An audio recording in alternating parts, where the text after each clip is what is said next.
আসতেই পারে। আসতেই পারে।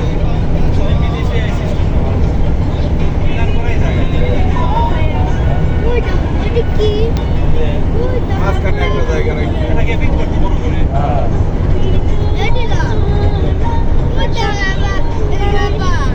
ভালো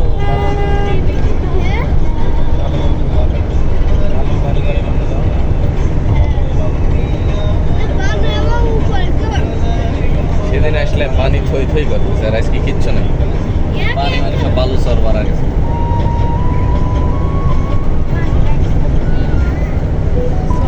খুব শর্ট টাইমে ব্রিজটা করে ফেলাইছে, তাহলে এই ব্রিজও যাইতি, উইটি যাইতি। মুক্তিদেবপুর এই জায়গায় কিভাবে রেল লাইন যায়? এই পুরো অসম্ভব একটা কাম করেছে, ঠিক আছে? আবার নতুন করে করা লাগে। এটা ভাঙে ঠিকই রয়েছে এই মেলা। এই তো মেলা, এইগুলো হলো ব্যাপার।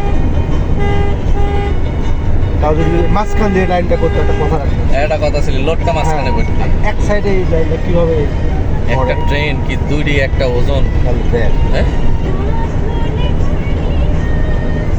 সিস্টেম করেছে কি নিচে পিলার দিচ্ছে না, দেখ টাচিং খায় না। ট্রেন আসলে এর উপরে এসে বসে, রেলিং এর উপর। হ্যাঁ নিচে রেলিংটা রয়েছে শুধু ইয়ের উপরে, পাইপের উপরে। নিচে দেখ বুঝতে টাচিং খায় না।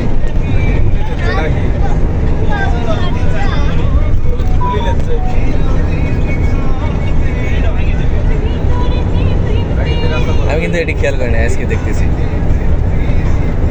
সরাসরি উপরে খালি বসাতেছে।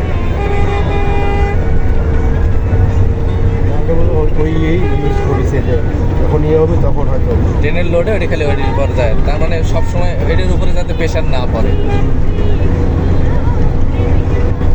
কি প্রযুক্তি ইউজ করছে আমার